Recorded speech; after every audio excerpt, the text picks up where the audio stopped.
The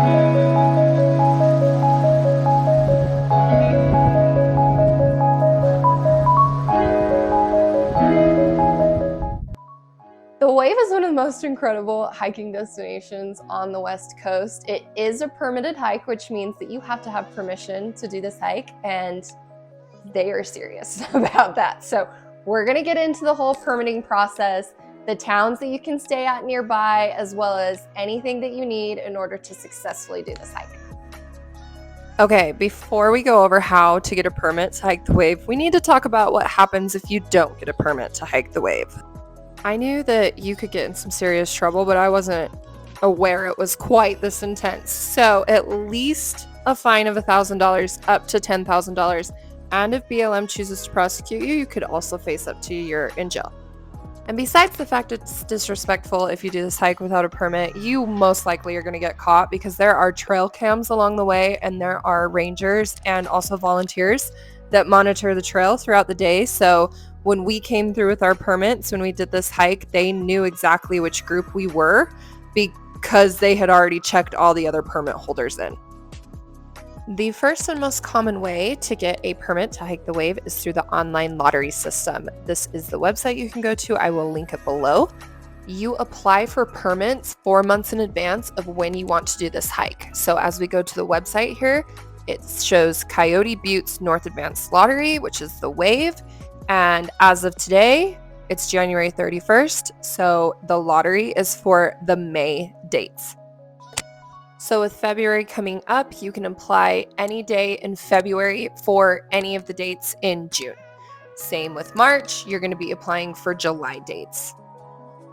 The lottery draws on the first day of the following month. So if you apply in January, the lottery draw is going to be on February 1st, and you'll be notified if you were selected for the May dates. You can apply for up to 3 trip dates during each monthly application. And don't get discouraged because it does sometimes take a while to be chosen in the lottery. I know some people that have been working on getting permits for this hike for years, and other people get lucky and in the first month or two, they get selected. The second way to get a permit is to participate in the daily lottery. You used to have to go in person to Kanab and apply for the daily lottery and hope that you were going to get selected for the following day. Now they use a geocaching app type system where if you're in a specific area, you can apply via an app for the following days. If you live in Utah or you're going to be visiting southern Utah and you're in the geocache area, you can apply at recreation.gov, set up your account, and apply from 6 a.m. to 6 p.m. And it will be for permits in 2 days from the date of your application. Only 16 people a day or 4 groups, whichever number comes first, are awarded this daily lottery. You can only apply for up to 6 people, that's your max. And 48 people or 12 groups get the advanced lottery. So if you are a group of 2, then that's going to be smaller, obviously, than a group of 6. So each day's number is slightly different, but it does max out. A very small number of people are allowed to see this every day. Here is everything you're going to need to know about the geocaching app and that process. You can pause the screen or you can find it on recreation.gov. This is a map of the geocaching area that you can be in, which is awesome because there's a lot of stuff to do here. You can stay in Kanab, Zion is in there, as well as Escalante and Page, Arizona, which is Lake Powell. So you could be making a whole trip out of this and be applying for permits to hike the Wave while you're at all of these epic destinations. But the same thing goes if you get the advanced lottery. You should check out one of these other places and tag it on to hiking the Wave. That brings us to the actual hike. My suggestion for you is to download the hiking app called All Trails. You can find the Wave Trail on here, which is going to take you right to where the trailhead is. You can actually download the map here if you pay for the version, which is totally worth it. And it will work when you don't have service, because there are times on the hike that you don't have service and you want to be able to pull up that map and make sure that you're on the appropriate trail.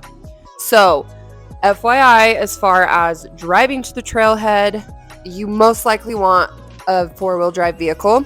We went in September at the end of the summer and it was dry enough that we didn't need a 4-wheel drive vehicle, but majority of the year Those are reviews from people that say that they got stuck, and it's, I think, at least up to $1,000 for a tow truck to come out there for you. So, FYI, plan ahead, be prepared.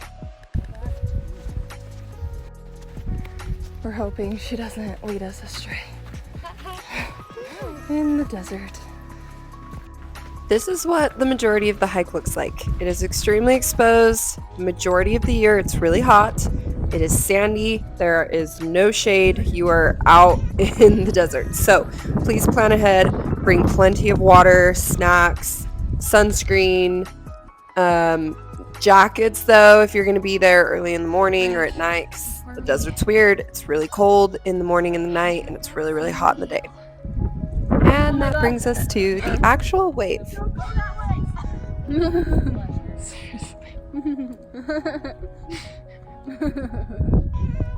my gosh, KD.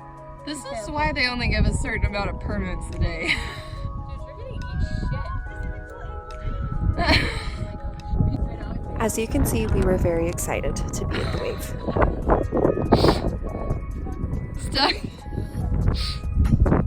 The wave is one of the most magical places I've ever been. So unique, the coolest just landscape.